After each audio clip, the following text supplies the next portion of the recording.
Hey y'all, it's Beth with Coffee Break with the Chamber Chicks, and today we're talking about something every business owner deals with, that constant barrage of requests to sponsor events and donate to local charities.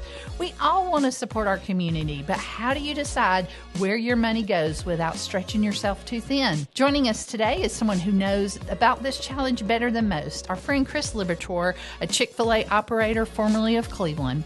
If you've ever wondered how to give with purpose, say no without guilt, and still make a big community impact, you're going to love this conversation. Grab a cup of coffee and let's dive in. Welcome, Chris. Thanks for joining us on Coffee Break with the Chamber Chick, our great Chick-fil-A operator extraordinaire.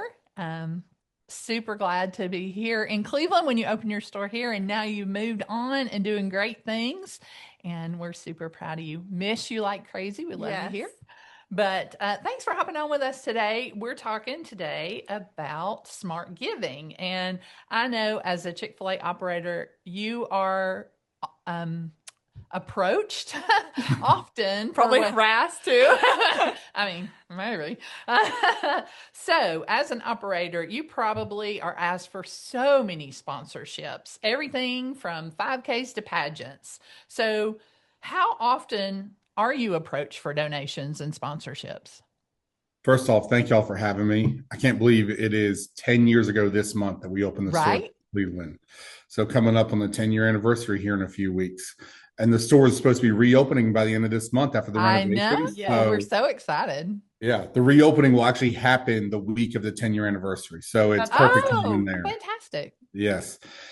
We probably get, to answer your question, we probably get anywhere from 5 to 10 requests a day.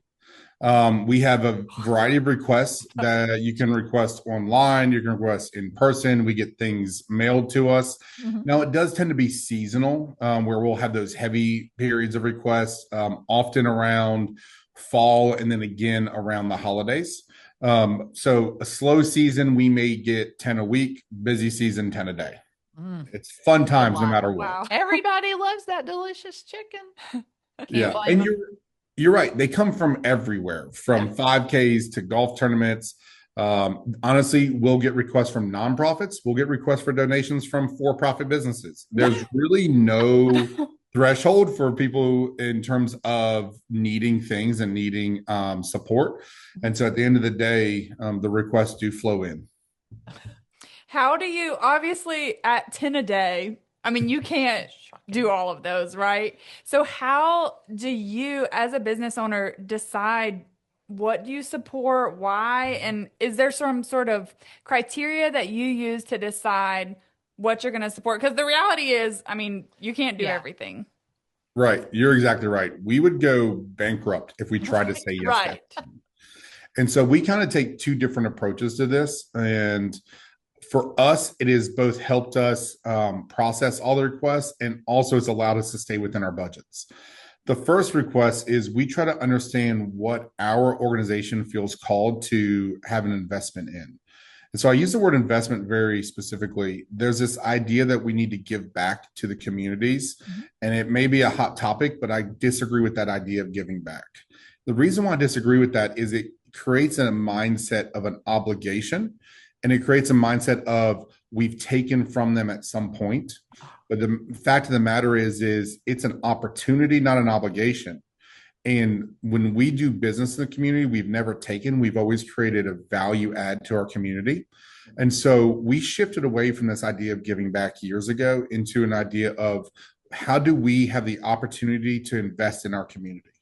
And when we started thinking about it from an investment standpoint versus a giving standpoint, it changed our mind of what do we want to invest in? Because there's always good causes to give to.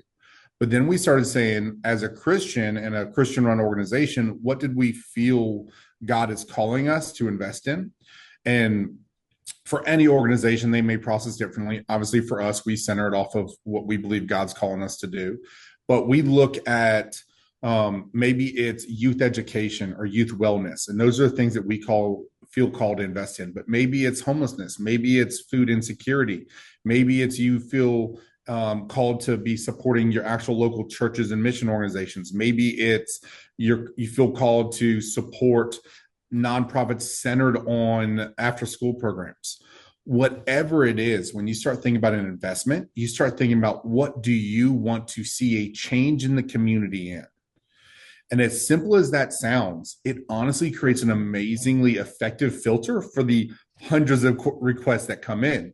Because at the end of the day, just the other day, I got an investment or a request for us to donate 250 box meals for a big box stores kind of end of summer party. Now, with all due respect to that big box store, they're a great company. I know some of the managers there. Last I checked, they weren't letting me walk in the store and walk out with free stuff. They're a for-profit business. And so without even feeling any guilt, for lack of better words, we were able to turn them down because it didn't meet the criteria of what we wanted to invest in our community. Mm-hmm. The other thing that viewing it like an investment does, it actually allows us to start tracking the effects and the impact that our dollars goes in.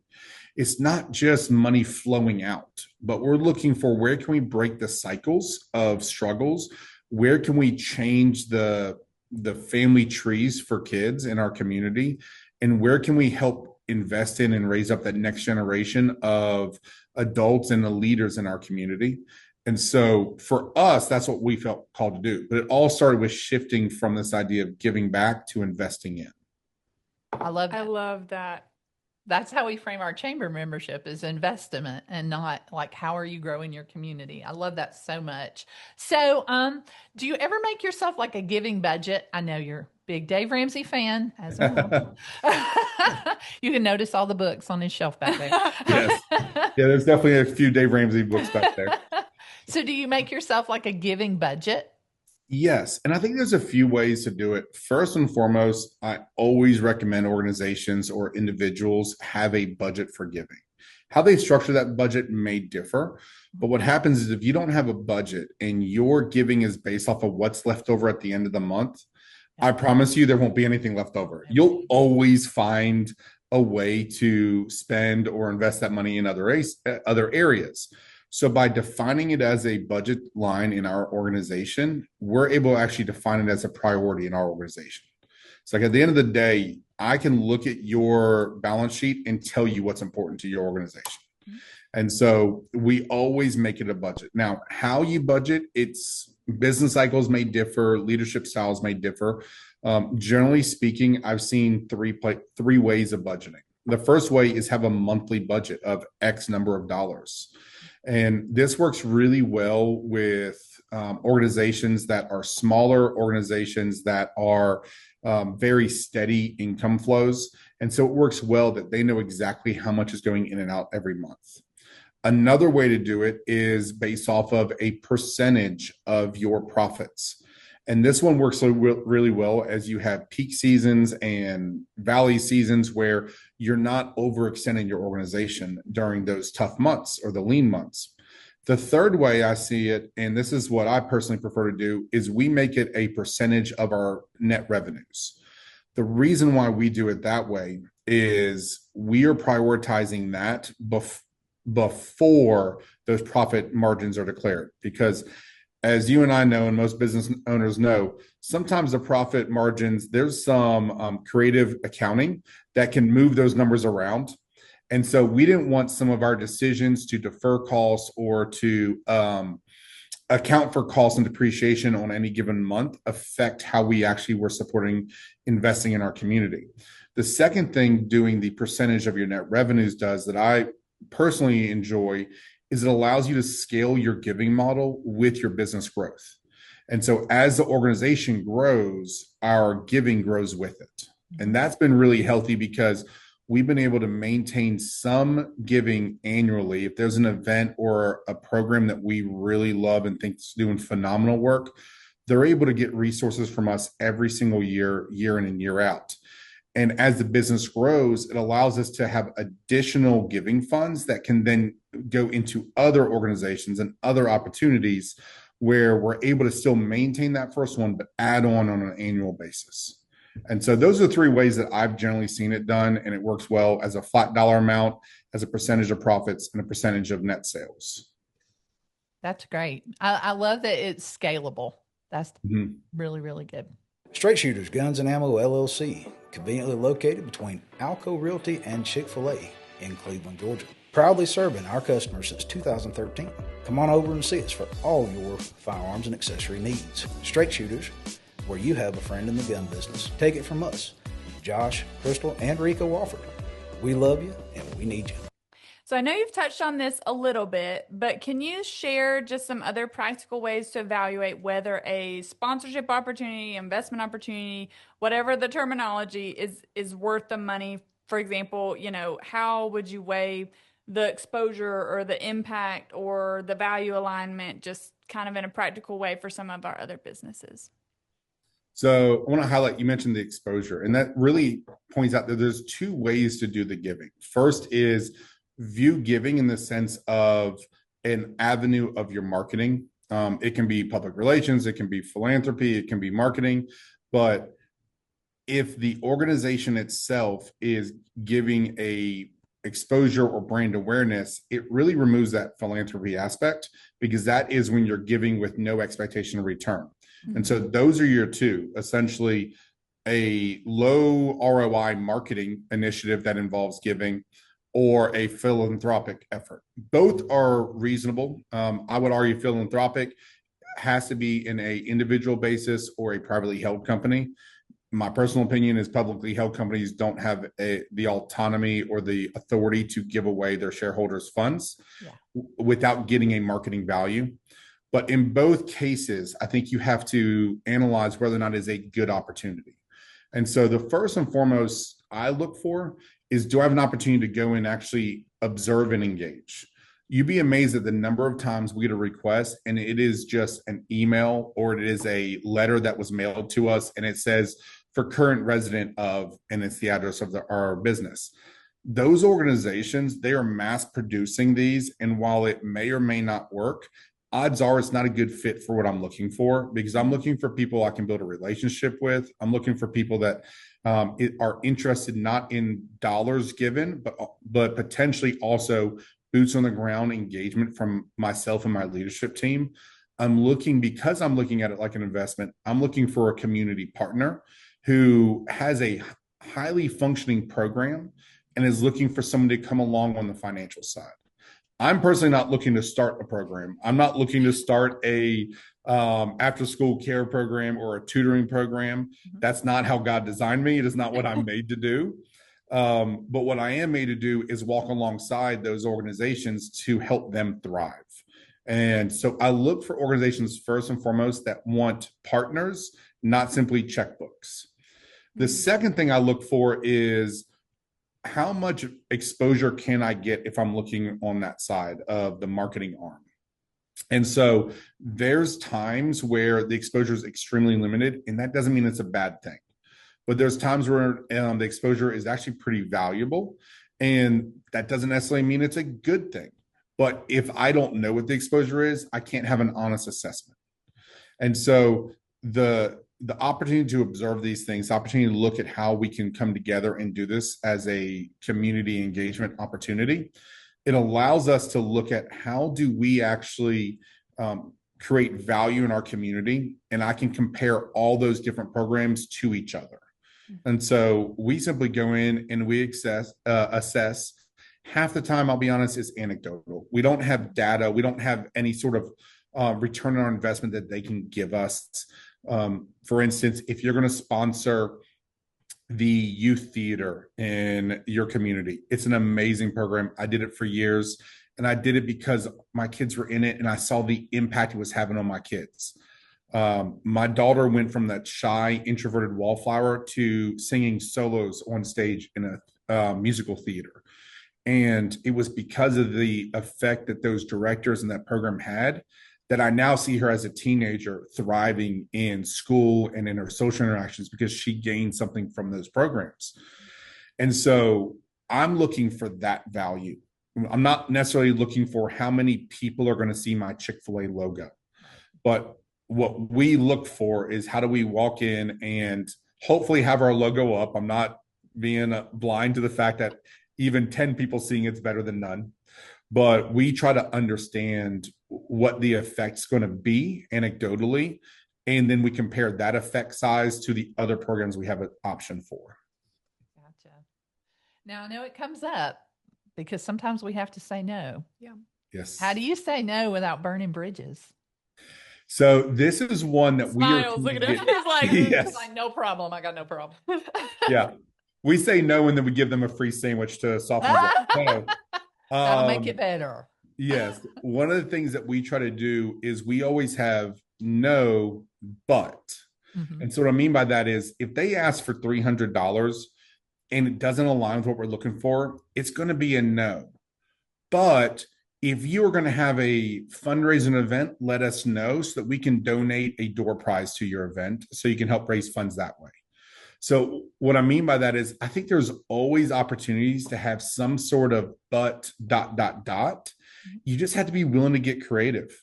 Now, there's times where they're not going to take you up on that. I can tell you numerous times we've said no, but, and their response is, well, we only want the money because Oh. that's what we're in need for. Then And we I can need to find appreciate another that. path. Right. You know, if they didn't want to do the legwork for other things. And Mhm. so I fully respect their autonomy to have that position, as long as they can also fully respect my autonomy to say no. Absolutely. Yeah. So the easiest way for me and the healthiest way is no, but. And we try to find a yes somehow through smaller scale things that really don't affect our budget. Mhm. Now, we're lucky because we are essentially, you can compare it to like a manufacturing facility in the sense of we're producing a product. We're not simply reselling products. And so we're able to get products at a very low cost relative to the retail value. And so there is a reality that I have in my organization that not all business owners and individuals are going to experience. So not everybody's going to have a way to find that but scenario. But the more creative you can be and the more innovative you can be, the more often you're going to be able to find a way to have a yes to it. It's just not the yes the person may have been looking for. Sure. Awesome.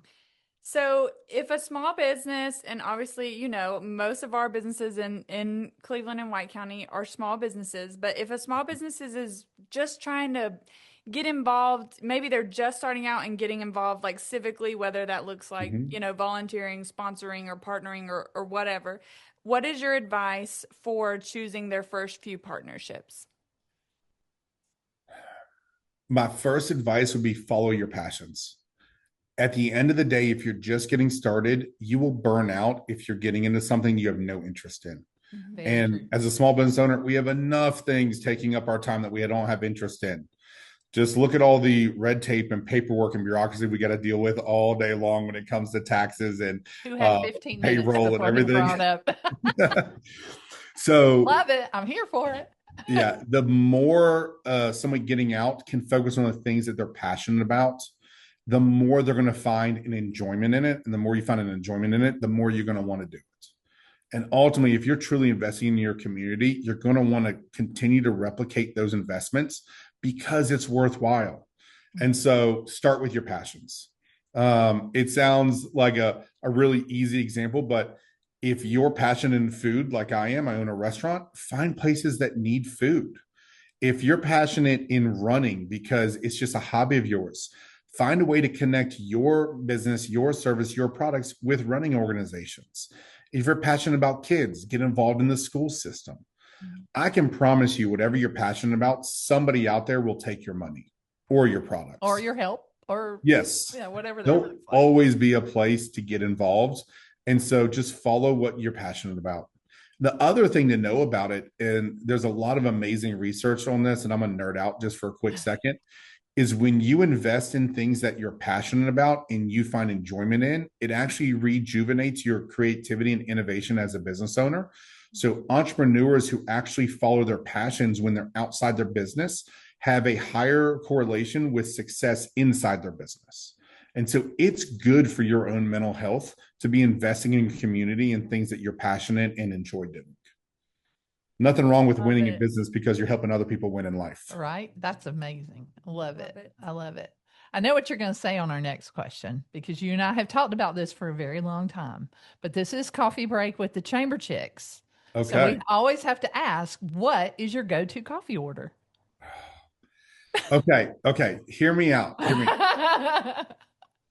My wife makes the perfect coffee for me every Good. morning. We have a routine where when we get up in the morning, she hates making the bed, so I make it. Okay. I hate making coffee, but I love drinking it, so she makes it.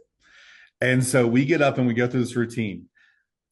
I love the coffee she makes me. I don't know what's in it. I don't.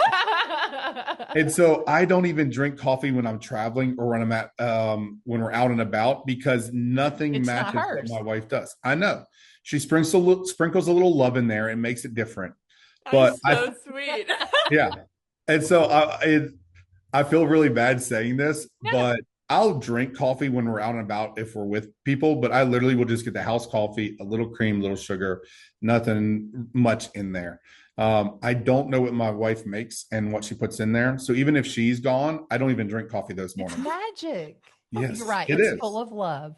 Yes. What it is. Absolutely. So unfortunately, I don't have an easy answer to you. I Nobody will ever tell does you- give us a straightforward Yeah. answer. You're not the only one. That's okay. That's okay. As long as there's a little, I don't like candied coffee, so it can't have too much sugar, too much cream. I actually like coffee, Mhm. but I'm not man enough to drink it black straight up yet. So I'm still working on that one. I have faith in you, Chris. You'll get there. No, Yeah. just kidding. Well, awesome. Well, thank you for your time today, Chris. I know you're Yes. super busy. And everybody, thanks for tuning in for Coffee Break with the Chamber Chicks. We're your Chamber Chicks, and we'll See you. Love you. Bye.